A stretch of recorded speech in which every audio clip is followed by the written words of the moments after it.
जय श्री राम। महाभारत की इस कथा में आप सभी का हार्दिक स्वागत है। आज हम महाभारत के आदि पर्व के अध्याय 4 से आगे की कथा के बारे में विस्तार से जानेंगे।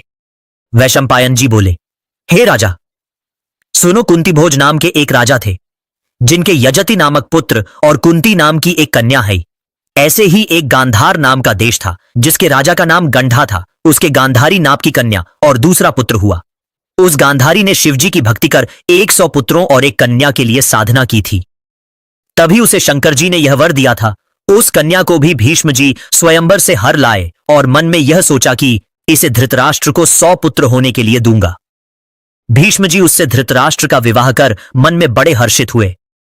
जब गांधारी ने यह देखा कि मेरा पति तो जन्मांध ही अवतरित हुआ है, तो उसने अपने नेत्रों में पट्टी बांध ली और सोचा कि ब्रह्मा ने मेरे ललाट में यही लिख दिया है। धृतराष्ट्र की आज्ञा ले भीष्म जी ने राज्य पांडु को दिया। श्री कृष्ण जी के पितामह राजा शूरसेन कहलाते थे। उनके 10 पुत्र और एक कन्या थी, और जिनमें श्री वसुदेव जी सबसे बड़े थे। राजा कुंती भोज शूरसेन के मित्र थे, जिनके एक कन्या थी। उसे राजा भोज प्रतिपालन करना चाहते थे। शूरसेन ने वह कन्या उन्हें दे दी और उन्होंने उसे पुत्री कहकर प्रतिपालन किया। उसका नाम कुंती रख दिया और कन्या राजा के घर में रहने लगी। राजा अपने मन, वाणी और कर्म से उस कन्या पर बड़ी प्रीति करते थे।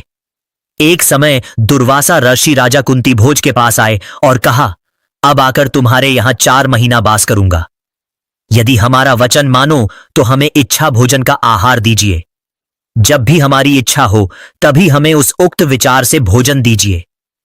हे राजन, मैं जब भी भोजन चाहूं तभी तप्त अन्न यानी गरम भोजन तत्क्षण ही पा जाऊं। यह सुनकर राजा अंतःपुर में जाकर सबसे पूछने लगे। तब सब रानियों ने कहा, उनकी कोई सेवकाई करने को नहीं कहता। तब कुंती ने राजा के पास जाकर कहा, हे पिताजी, 4 महीने चौमासा भर मुनि को यहां रखिए। मैं उनकी सेवा करूंगी। उनके मन में जो आवे वह भोजन दूंगी।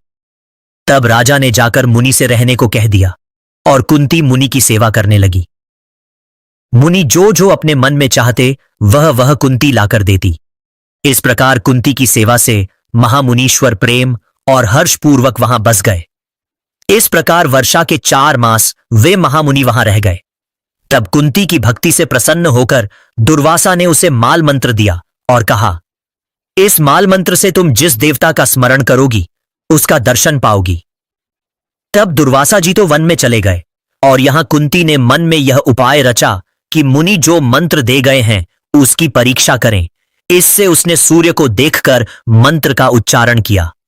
क्योंकि सूर्य और चंद्रमा प्रत्यक्ष देवता हैं, इसी भाव से उसने मंत्र की परीक्षा की। हीन बुद्धि अज्ञानी स्त्री ने माला झपकर सूर्य का ध्यान किया। तब सूर्य देवता का ध्यान धरते ही वे तत्क्षण वहां आ गए और अपना प्रसाद रूप उसे पुत्रवती होने का वर दे दिया। यह सुनकर कुंती को लज्जा हुई तो उसने सूर्य से कहा, मेरा तो अभी ब्याह नहीं हुआ है और मैं कुंवारी हूं। आपके वरदान से तो जन्म भर गाली ही पाऊंगी। आपके प्रसाद से तो यह कलंक हुआ। ऐसा कहकर कुंती महादुख करने लगी। तब सूर्यदेव ने प्रसन्न होकर कहा कि पुत्र तुम्हारे कर्ण मार्ग अर्थात कान के रास्ते से जन्मेगा। वह बड़ा वीर, दानी, जगत में विख्यात, विद्वान और बलवान वीर होगा। यह कहकर सूर्य चले गए और सूर्य के प्रताप से वह पुत्र हुआ। कान के मार्ग से उसका अवतार हुआ। कुंती ने उसे लोक लज्जा के डर से नदी में डाल दिया। उसी समय अधिरथ नामक शूद्र धीमर जो गंगा स्नान को गया था, उसने देखा बालक सुंदर है। वह उसे उठाकर अपने घर लाया। राधा नाम की उसकी स्त्री थी। उसने उसका बड़ा प्रतिपालन किया। इस प्रकार कुंती के प्रथम पुत्र कर्ण हुए। जब वह 5 से 7 वर्ष के हुए तो बालकों के साथ खेलने गए। सब बालक मिलकर कर्ण को गाली देते कि तेरे पिता माता कहां हैं? केवट ने लाकर तुझे पाला है और वह भी तेरे माता पिता को नहीं जानता। तब यह सुनकर कर्ण को लज्जा होती।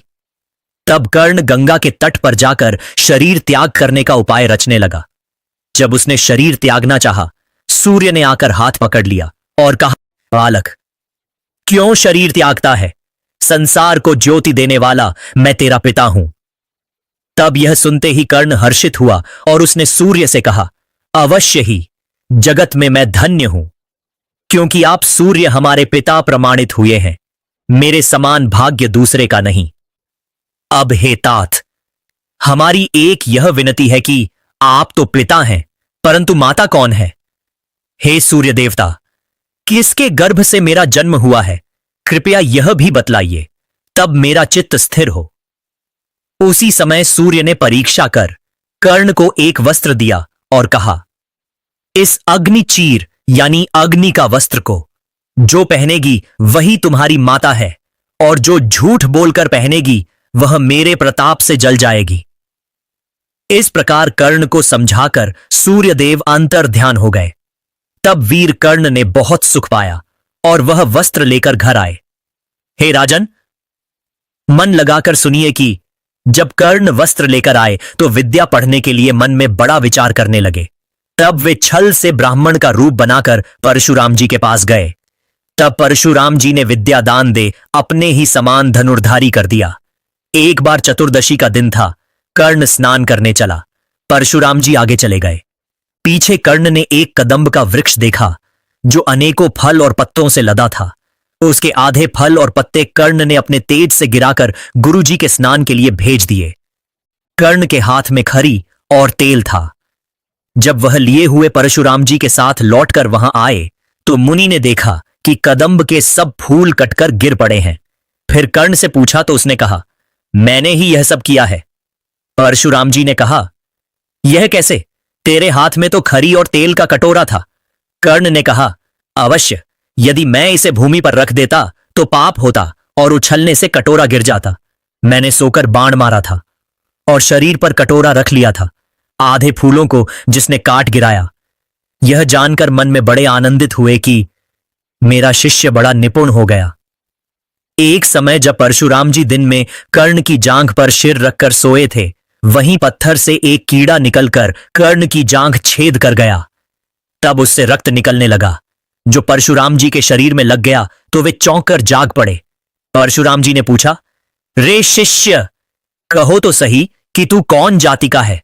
तूने क्षत्रिय होकर मुझसे छल किया। तब परशुराम जी ने उसे 5 बाण दिया और कर्ण से स्पष्ट कह दिया कि विद्या देकर अब तेरा क्या विनाश करूं, परंतु इसी बाण से तेरी मृत्यु होगी। हमारा यह वर और शाप दोनों ही तुझे है। जब तक ये बाण तेरे पास रहेंगे तब तक तुझे कोई जीत न सकेगा, किंतु जब यह बाण शत्रु के हाथ में चला जाएगा तब हे कर्ण, तेरी मृत्यु हो जाएगी। ऐसा कहकर समझा दिया। तब कर्ण उन 5 बाणों को लेकर अपने घर आया। उन बाणों को लेकर कर्ण ने तरकस में रख दिया और बड़ी अभिलाषा से आनंदित हुआ। महाभारत की कथा बड़ी पवित्र है, जिसके सुनने से पाप का नाश हो जाता है। श्री महाभारत में वर्णित आदि पर्व का 4था अध्याय समाप्त। दोस्तों, अगर वीडियो पसंद आया हो तो वीडियो को लाइक करें और कमेंट में जय श्री राम लिखें। इससे आगे की कथा हमारे अगले वीडियो में आएगी। इसी प्रकार के और वीडियो देखने के लिए चैनल को सब्सक्राइब करें। धन्यवाद।